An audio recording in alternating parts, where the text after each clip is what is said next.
മത്സ്യത്തൊഴിലാളികളുടെ ആനുകൂല്യം സംബന്ധിച്ച അടിയന്തര പ്രമേയത്തിനിടെ നിയമസഭയിൽ ഇന്ന് നടന്നത് ഒരു മുട്ടൻ ബഹളമാണെന്ന് പറയാതിരിക്കാൻ കഴിയില്ല. ട്രോളിംഗ് നിരോധന കാലത്ത് പഞ്ഞമാസ ആനുകൂല്യം ലഭിക്കുന്നില്ല എന്ന പരാതി സഭ നിർത്തിവെച്ച് ചർച്ച ചെയ്യണ്ടേ? അപ്പൊ അങ്ങനെ സഭ നിർത്തിവെച്ച് ചർച്ച ചെയ്യണമെന്ന് ആവശ്യപ്പെട്ട് സജി ചെറിയാൻ ഇന്ന് ഒരു അടിയന്തര പ്രമേയത്തിന് അങ്ങ് നോട്ടീസ് അങ്ങ് കൊടുത്തു. ഈ നോട്ടീസിൽ അനുമതി നൽകാൻ കഴിയില്ലത്രേ. അങ്ങനെ ഒരു നിലപാടാണ് കേട്ടോ നമ്മുടെ ഭരണപക്ഷം സ്വീകരിച്ചത്. സ്പീക്കർ അപ്പൊ തന്നെ വ്യക്തത വെടി ഇല്ല, തരാൻ പറ്റത്തില്ല എന്നങ്ങ് വെച്ച് കാച്ചി. സതീശൻ സർക്കാർ ഇന്നും സഭയിൽ യൂ ടേൺ അടിച്ച് പ്രതിപക്ഷത്തെ ഭയന്ന് ഉസേൻ ബോൾട്ട് ഓടുന്നേക്കാളും വേഗതയിൽ ഓടിയിട്ടുണ്ട് കേട്ടോ. എന്തായാലും ഒരു ചരട് ജപിച്ച് മേനോ മുക്കിന് കെട്ടിക്കൊടുക്കുക, ആ പിണറായി പേടി അങ്ങ് മാറട്ടെ എന്നല്ലാതെ എന്തു പറയാനാണ് ഇതൊക്കെ കാണുമ്പോൾ. ഇപ്പൊ വാർത്തയിലേക്ക് വരാം. വളരെ ഗൗരവതരമായ വിഷയമാണ് ഇന്ന് ചർച്ച ചെയ്യാൻ നോട്ടീസ് നൽകിയത്. എന്നാൽ സഭ നിർത്തിവെച്ച് ചർച്ച ചെയ്യാൻ സർക്കാർ അനുമതി നൽകിയില്ല എന്ന് മാത്രമല്ല, ജനശ്രദ്ധ തിരിക്കാൻ നുണ പ്രചാരണം നടത്താനും ഇന്ന് ഭരണപക്ഷം ശ്രമം നടത്തി പരാജയപ്പെട്ടു എന്ന് പറയാതിരിക്കാൻ കഴിയില്ല. നമുക്കറിയാം, ഈ ഭരണം ആരംഭിച്ചതു മുതൽ, ഈ സഭ ആരംഭിച്ചതു മുതൽ നിരവധി അടിയന്തര പ്രമേയ നോട്ടീസുകൾ പ്രതിപക്ഷം കൊടുക്കുന്ന സാഹചര്യമുണ്ട്. എല്ലാം വളരെ കാമ്പുള്ള, ചർച്ച ചെയ്യപ്പെടേണ്ട, ജനങ്ങൾ ചർച്ച ചെയ്യണമെന്ന് ആഗ്രഹിക്കുന്ന, സഭ നിർത്തിവെച്ച് ചർച്ച ചെയ്യണമെന്ന് ആഗ്രഹിക്കുന്ന വിഷയങ്ങളായിരുന്നു. പക്ഷേ അടിയന്തര പ്രമേയത്തിന് നോട്ടീസ് കൊടുക്കുമ്പോൾ സതീശൻ പറയും, അനുമതി തരാൻ പറ്റില്ല, എനിക്ക് പറ്റില്ല എന്നങ്ങ് പറയും. അപ്പൊ സ്പീക്കർ എന്ത് പറയും? സ്പീക്കറും പറയും, അനുമതി തരാൻ പറ്റില്ല കേട്ടോ, വാക്കൗട്ട് പ്രസംഗം നടത്തിയിട്ട് പൊക്കോ എന്നങ്ങ് പറയും.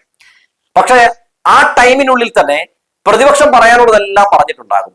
ജനമിതെല്ലാം കാണുന്നുണ്ട്. അപ്പൊ ജനങ്ങൾക്ക് മനസ്സിലായി ഒരു കഴിവുകെട്ട ഭരണപക്ഷവും കാര്യപ്രാപ്തിയുള്ള പ്രതിപക്ഷവുമാണ് സഭയ്ക്കകത്തുള്ളതെന്ന് മനസ്സിലായി. അതിപ്പോ വി ഡി സതീശൻ മനസ്സിലാക്കിയിരിക്കുകയാണ്. കാരണം വലിയ കയ്യടിയൊക്കെ കിട്ടുമെന്നൊക്കെ ഓർത്ത് ഈ മനോരമയിലൂടെ ചെയ്യുന്ന P R work clutch പിടിക്കുന്നില്ലെന്നും Neelakuyil ചെയ്യുന്ന പി ആർ വർക്കൊന്നും ഈ സർക്കാരിന് ഗുണം ചെയ്യുന്നില്ല എന്നൊക്കെ എന്തായാലും വി ഡി സതീശന് പതിയെ പതിയെ ബുദ്ധി ഉദിച്ച് മനസ്സിലായി തുടങ്ങിയിട്ടുണ്ടെന്ന് തോന്നുന്നു.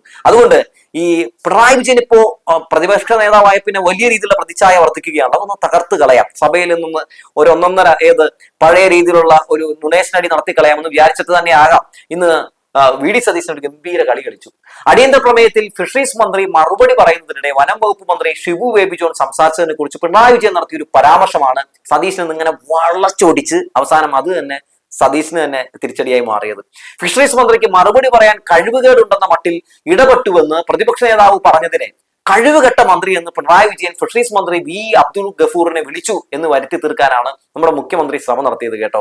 അതിനുവേണ്ടി ഷിബു ബേബി ജോണിനെ നല്ല രീതിയിൽ തന്നെ വി ഡി സതീശൻ ന്യായീകരിക്കുന്ന കാഴ്ചയൊക്കെ നമ്മൾ കണ്ടു. എന്നാൽ ആരെയും അപമാനിച്ചിട്ടില്ലെന്നും ഫിഷറീസ് മന്ത്രിക്ക് കഴിവില്ലെന്ന് പറഞ്ഞിട്ടില്ലെന്നും അങ്ങനെ തോന്നുന്ന തരത്തിലെ ഇടപെടൽ ഉണ്ടാകരുതെന്നാണ് പറഞ്ഞതെന്നും പിണറായി വിജയൻ വിശദീകരിച്ചതോടെ ഭരണപക്ഷം വെട്ടിലായി. വലിയ രീതിയിലുള്ള കയ്യടി എന്തായാലും ഈ പ്രതിപക്ഷത്തിന്റെ ഭാഗത്തു നിന്ന് ഇങ്ങനെ ഉയരുന്ന കാഴ്ച നമ്മൾ കണ്ടു. മനസ്സിനകത്താണെങ്കിൽ പോലും അവിടെ ഇരിക്കുന്ന പല മന്ത്രിമാരും അതുപോലെ തന്നെ MLA മാരും ഇങ്ങനെ കൈയടിച്ച് കാണും. കാരണം വേറെ ഒന്നും കൊണ്ടല്ല, കാരണം നമ്മുടെ സതീശന്റെ ഓരോ യൂട്ടേൺ അടിയും ഓരോ നുണയടിയും ഓരോ ദിവസവും ഒക്കെ ഇങ്ങനെ പൊടിഞ്ഞുകൊണ്ടിരിക്കുകയാണല്ലോ. അപ്പൊ അതാണ് പിണറായി വിജയൻ പറഞ്ഞത്, വേണമെങ്കിൽ നിങ്ങൾക്ക് പരിശോധിക്കാം, ഞാൻ അങ്ങനെ ഒന്നും പറഞ്ഞിട്ടില്ല എന്ന്. ലൈവായിട്ട് പോകുന്ന വിഷയങ്ങളിൽ പോലും നമ്മുടെ മുഖ്യമന്ത്രി നടത്തിക്കൊണ്ടിരിക്കുന്ന ഓരോ പ്രതികരണങ്ങൾ കാണുമ്പോൾ എന്റെ പൊന്നെ, മൂപ്പരൊരു വല്ലാത്ത സംഭവം തന്നെ എന്ന് പറയാതിരിക്കാൻ കഴിയില്ല കേട്ടോ. എന്തായാലും നാടകീയ സംഭവങ്ങൾക്ക് മുമ്പിലും പിണറായി വിജയൻ തോറ്റില്ല എന്നുള്ളതാണ് പ്രതിപക്ഷ നേതാവ് ഇന്ന് പറഞ്ഞത്. മത്സ്യത്തൊഴിലാളി മേഖലയിൽ അവർ നേരിടുന്ന അതീവ പ്രതിസന്ധിയെ കുറിച്ച്, അതിഗുരുതരമായിട്ടുള്ള പ്രതിസന്ധിയെ കുറിച്ച് തന്നെയാണ് അദ്ദേഹം അത് വ്യക്തമായി തന്നെ പറയുന്ന കാഴ്ചയും കണ്ടു. കടലിന്റെ മക്കൾ വല്ലാത്ത ആശങ്കയിലാണെന്നും കഴിഞ്ഞ സർക്കാരിന്റെ കാലത്ത് അവർക്ക് കൊടുക്കാനുള്ള തുക കൃത്യമായി വിതരണം ചെയ്തിരുന്നത് ഇപ്പോൾ വിതരണം ചെയ്യുന്നില്ലെന്നും ചിലയിടത്ത് പണം വിതരണം ചെയ്തു തുടങ്ങി, ചിലയിടത്ത് തുടങ്ങാൻ പോകുന്നു എന്നാണ് മന്ത്രി പറയുന്നതെന്നും എപ്പോൾ പൂർണ്ണമായി നൽകും എന്നത് പറയാൻ മന്ത്രിക്ക് സാധിക്കുന്നില്ലെന്നും 4500 രൂപ കഴിഞ്ഞ സർക്കാരിന്റെ സമയത്താണ് 6000 രൂപയായി ഉയർത്തിയത്. ആ തുക വിതരണം ചെയ്യാതിരിക്കുന്നത് പാവപ്പെട്ടവരുടെ വയറ്റത്തടിക്കുന്ന ഒന്നാണ് എന്നും കൂടി പ്രതിപക്ഷ നേതാവ് എന്ന് പറയുന്ന കാഴ്ച കണ്ടു. പുനർഗേഹം പദ്ധതിയുടെ ഭാവിയിൽ വലിയ ആശങ്കയുണ്ടെന്നാണ് ഇന്ന് പ്രതിപക്ഷ നേതാവ് പറഞ്ഞത്. ഇതിന്റെ ഭാഗമായുള്ള നിർമ്മാണം ഇപ്പോഴും പുരോഗമിക്കുകയാണ്. അതിന്റെയൊക്കെ ഭാവി എന്തായിരിക്കും എന്നുള്ള ആശങ്ക കൂടി ഇന്ന് പ്രതിപക്ഷ നേതാവ് പിണറായി വിജയൻ പ്രകടിപ്പിക്കുന്ന കാഴ്ച കൂടി കണ്ടു. നിലവിലെ നിർമ്മാണ പ്രവർത്തനങ്ങൾ പൂർത്തിയാക്കുന്നതിന് പ്രത്യേക ശ്രദ്ധ വേണമെന്നും മത്സ്യത്തൊഴിലാളികൾ കേരളത്തിന്റെ സേനയാണെന്നും പ്രഖ്യാപിച്ച സമാശ്വാസം കൃത്യമായി അവർക്ക് നൽകണം, പക്ഷേ സർക്കാർ അതിന് അനുകൂലമായ നടപടി സ്വീകരിക്കുന്നില്ലെന്നും ഒക്കെ പിണറായി വിജയൻ എന്ന സഭയിൽ ആഞ്ഞടിക്കുന്ന കാഴ്ച നമ്മൾ കണ്ടു കേട്ടോ. സത്യത്തിൽ നമ്മുടെ കേരളത്തിന്റെ സൈന്യം തന്നെയല്ലേ ആ മത്സ്യത്തൊഴിലാളികൾ എന്ന് പറയുന്നത്. 2018 എല്ലാവർക്കും ഓർമ്മയില്ലേ? 2018 മുട്ടോളം വെള്ളമാണോ കയറിയത്? അല്ല, നമ്മളെ പുരയ്ക്ക് മുകളിൽ വെള്ളം കയറി, പലരും ജീവന് വേണ്ടി അല്ലെ ഉച്ചത്തിൽ ഓളിയിട്ടു. ഒഴുകിയെത്തിയത് ആരാണ്? ഈ മത്സ്യത്തൊഴിലാളികളായിരുന്നു. അവർ ജീവൻ പോലും നോക്കാതെ അവരുടെ ഉപജീവന മാർഗമായിട്ടുള്ള ആ ബോട്ടും എടുത്തുകൊണ്ട് അല്ലെ നമ്മളൊക്കെ ജീവിക്കുന്ന ഇടങ്ങളിലേക്ക് വന്നു. അവരുടെ ജീവൻ പണയം പെടുത്തിയാണ് നമ്മളെ പലരെയും ജീവിതത്തിലേക്ക്, വെള്ളത്തിൽ നിന്ന് ജീവിതത്തിലേക്ക് ഇങ്ങനെ വലിച്ചു കയറ്റിയത്. അവരെ കഴിഞ്ഞ സർക്കാരുകൾ 10 വർഷം ഇടതുപക്ഷ സർക്കാർ അവരെ ഇങ്ങനെ ചേർത്ത് നിർത്തി. ഒരു പരാതിയും അവർക്ക് ആരുടെ അടുത്തും പറയേണ്ടി വന്നിട്ടില്ല. എല്ലാം കണ്ടറിഞ്ഞ് പ്രവർത്തിച്ചു. ആ കേരളത്തിന്റെ സൈന്യമെന്ന് മുഖ്യമന്ത്രിയായിരുന്ന പിണറായി വിജയൻ വിളിച്ചത് എങ്ങനെയായിരുന്നു? അദ്ദേഹം വിളിച്ചത് മനസ്സറിഞ്ഞായിരുന്നു. അദ്ദേഹം അതുകൊണ്ട് തന്നെ ആ സൈന്യത്തെ, കടലിന്റെ മക്കളെ ആ രീതിയിൽ നോക്കി. എന്നാൽ വി ഡി സതീശൻ അതിന് കഴിയുന്നില്ല എന്നുള്ളത് ഏറെ ദൗർഭാഗ്യകരമായിട്ടുള്ള കാര്യമാണ്. കഴിഞ്ഞതൊന്നും മറക്കരുത് സതീശ എന്ന് ഓർമ്മപ്പെടുത്തുകയാണ്.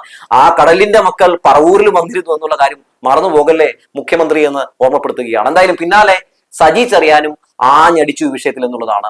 പഞ്ഞമാസത്തിൽ മത്സ്യത്തൊഴിലാളികളുടെ ജീവിതം അത്യന്തം പൂർണ്ണമാണെന്ന് ഇന്ന് സജി ചെറിയാൻ MLA സഭയിൽ പറഞ്ഞു. മത്സ്യത്തൊഴിലാളികളെ സംരക്ഷിക്കേണ്ട ഉത്തരവാദിത്തം സർക്കാരിനാണെന്നും അദ്ദേഹം ഓർമ്മപ്പെടുത്തുന്നുണ്ട്. അങ്ങനെയൊക്കെ ഓർമ്മപ്പെടുത്തേണ്ടി വരുന്ന അവസ്ഥ ഒന്ന് ആലോചിച്ച് നോക്കണേ. സംസ്ഥാന സർക്കാരും കേന്ദ്ര സർക്കാരും നൽകേണ്ട തുക ഒന്നുപോലും ഇതുവരെ നൽകിയിട്ടില്ലെന്നും സജി ചെറിയാൻ നിയമസഭയിൽ അറിയിച്ചിട്ടുണ്ട്. കാരണം ഒന്നും ആലോചിച്ചു, ഈ സഭയില് കേന്ദ്രവും നൽകിയിട്ടില്ല, അതുപോലെ തന്നെ നമ്മുടെ ഇപ്പോഴത്തെ സംസ്ഥാന സർക്കാർ നൽകിയിട്ടില്ല എന്നൊക്കെ പറയുമ്പോൾ ഇവർക്ക് രണ്ടുപേർക്കും മത്സ്യത്തൊഴിലാളികളോടുള്ള അല്ലെങ്കിൽ മത്സ്യമേഖലയിലുള്ള ആളുകളോടുള്ള കരുതൽ എത്രത്തോളമാണെന്ന് ഞാൻ ഈ പറയേണ്ട കാര്യമൊന്നുമില്ലല്ലോ.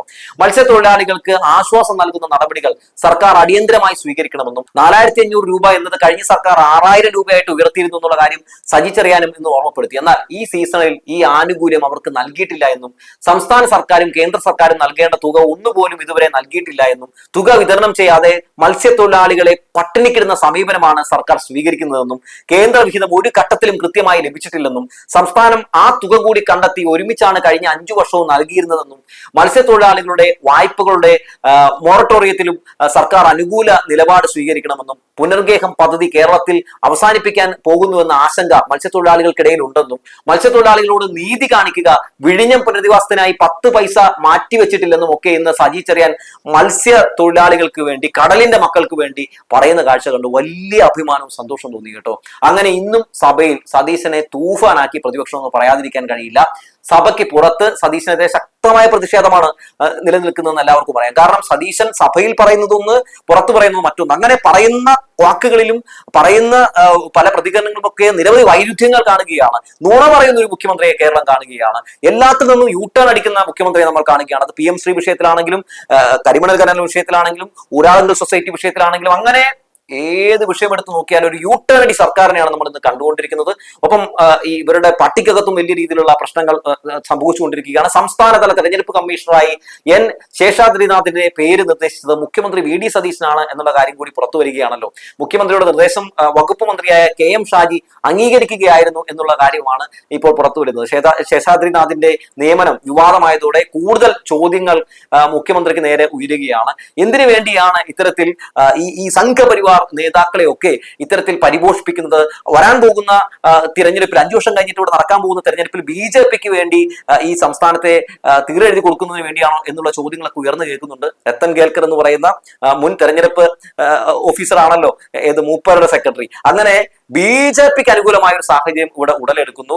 BJP ആഗ്രഹിച്ചതുപോലുള്ള ചില നിയമനങ്ങളും ചില രീതിയിലുള്ള ഭരണങ്ങളും ഒക്കെ കേരളത്തിൽ നടക്കുന്നു. എന്തായാലും VD സതീശൻ സത്യത്തിൽ കോൺഗ്രസിന്റെ തന്നെ നേതാവാണല്ലോ അല്ലെ? ചിലപ്പോഴൊക്കെ ആണോ അല്ലയോ എന്നൊരു സംശയം എനിക്കും പോലും തോന്നിപ്പോകുന്നു. എന്തോ ആകട്ടെ, എന്തായാലും വലിയ രീതിയിൽ തന്നെ അത് പ്രവർത്തകർക്കും നേതാക്കൾക്കും ഒക്കെ തോന്നുന്നു. അവർ വിമർശനങ്ങളൊക്കെ ഉന്നയിക്കുകയാണ്. എന്തായാലും മുഖ്യമന്ത്രി എന്ന നിലയിൽ അദ്ദേഹം പരാജയപ്പെട്ടിരിക്കുന്നുവെന്ന് ജനങ്ങൾ മാത്രമല്ല സ്വന്തം പാർട്ടിയിലെ പ്രവർത്തകരുടെ നേതാക്കളും പോലും പറയുന്ന ഒരു അവസ്ഥയിലേക്ക് 1 മാസം കൊണ്ട് കൊണ്ടുപോയി എത്തിച്ചിരിക്കുന്നു എന്ന് കൂടി പറഞ്ഞു വെക്കുകയാണ്. നാളെയും സഭയുണ്ട്, ഓടാനുള്ള ട്രാക്ക് റെഡിയാക്കി ഇട്ടോ എന്ന് കൂടി പറഞ്ഞു വെച്ചുകൊണ്ട് നിർത്തട്ടെ.